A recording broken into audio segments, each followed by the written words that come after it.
আগামী ১ সেপ্টেম্বর থেকে ৩১ অক্টোবর পর্যন্ত আমিরাতের অবৈধ প্রবাসীরা জেল জরিমানা ছাড়া পাবেন দেশে যাওয়ার সুযোগ। ২০১৮ সালের পর অবৈধ প্রবাসীদের জন্য আমিরাত সরকার দ্বিতীয়বারের মতো এই সুযোগ দিয়েছে। সম্প্রতি এই বিষয় নিয়ে আমিরাতের জিডিআরএফের প্রধান লেফটেন্যান্ট জেনারেল মারির সাথে দুবাই নিযুক্ত কনসাল জেনারেলের বৈঠক হয়েছে। এ সময় কনসাল জেনারেল বি.এম. জামাল হোসেনের নানা প্রশ্নের উত্তর দিতে গিয়ে লেফটেন্যান্ট জেনারেল মারি বলেন, দুবাইয়ের ভিসাধারীগণ আল আবির ইমিগ্রেশন এবং অন্যান্য প্রদেশের ভিসাধারীগণ স্ব স্ব প্রদেশের ইমিগ্রেশনে যাওয়ার পর তাদের নির্দেশনা অনুযায়ী তাহসিল বা আমির সেক্টরে যেতে হবে।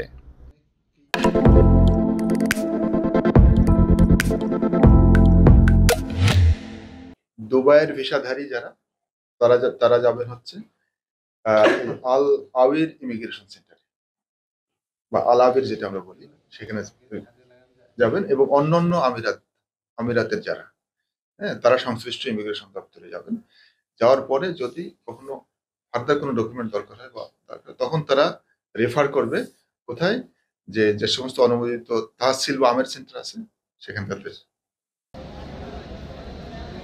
যাদের ভিসার মেয়াদ ইতিমধ্যে শেষ হয়ে অবৈধ হয়েছেন, যাদের পাসপোর্ট তামিম করা হয়েছে, যারা ভিজিটে এসে বা ভিসা ছাড়া ভিন্ন পন্থায় আমিরাতে প্রবেশ করেছেন, এমন সবাই এই সাধারণ ক্ষমার আওতাধীন। এমত অবস্থায় দেশীয় নাগরিকত্বের প্রমাণাদি এবং প্রয়োজনীয় কাগজপত্র সরবরাহ করে দেশে যেতে আগ্রহীরা কনসুলেট থেকে অনুমতি নিতে পারবেন। অনুমতি পাওয়ার পর সংশ্লিষ্ট ইমিগ্রেশন থেকে এক্সিট পারমিট নিতে হবে। এক্সিট পারমিট পাওয়ার জন্য তাদেরকে মূল পাসপোর্ট লাগবে। যদি মূল পাসপোর্ট না থাকে তাহলে আমাদের এই বাংলাদেশ কনসুলেট থেকে তাদেরকে ট্রাভেল পারমিট নিতে হবে। অপরদিকে যারা বৈধতার আবেদন করবেন তাদেরকে ৬ মাস মেয়াদী চাকরির সন্ধানে ভিসা দিবে আমিরাত সরকার। এ সময়ের মধ্যে নির্দিষ্ট কোম্পানিতে ভিসা লাগিয়ে বৈধ হতে হবে। তাই শ্রমিকের চাহিদা আছে এমন কোম্পানিগুলোকে এগিয়ে আসার আহ্বান জানিয়েছেন লেবার কাউন্সিলর। যে আমাদের অনেক এন্টারপ্রেনার যারা রয়েছেন তারা লোক খুঁজছেন, তাদের লোকের ঘাটতি রয়েছে, তো এই সকল লোকগুলোকে যেন তাদের কোম্পানিতে চাকরির ব্যবস্থা করেন, এটি হচ্ছে আপনাদের প্রতি আমার অনুরোধ। আপনারা সেই মেসেজটুকু তাদেরকে পৌঁছে দিবেন। আমাদের কোনো বাংলাদেশি যাতে বৈধতা পাওয়ার পরেও যাতে কোনো কাজের অভাবে যাতে বিভিন্ন জায়গায় ঘুরে না বেড়ান। ইমিগ্রেশন থেকে দেশে যাওয়ার অনুমতি পাওয়ার ১৪ দিনের মধ্যে দেশ ত্যাগ করতে হবে।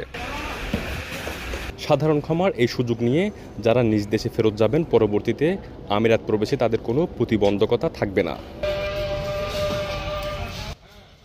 ভিজিটে যারা এসে অবৈধ হয়েছিলেন তারাও বৈধতা পাবেন আরব আমিরাতে। এছাড়া নর্মাল যারা ভিসাধারী রেসিডেন্স ভিসাধারী ছিলেন তারাও এই সুযোগটা পাচ্ছেন। আমি বলবো যে আপনারা দ্রুত যে কাজটি করবেন সেটা হচ্ছে পাসপোর্ট রিনিউ। এই যে সময়ে যেটা বেঁধে দিয়েছে সাধারণ ক্ষমার জন্য, এই সাধারণ ক্ষমার যে সময়টা আছে এই সময়ের ভেতরেই যেন তারা বৈধ হয়ে যান, এবং তাদের যে আনুষঙ্গিক যে বিষয়গুলো আছে, যাদের পাসপোর্ট নেই তারা যেন দ্রুত সময়ে পাসপোর্টটা নবায়ন করে নেন। এবং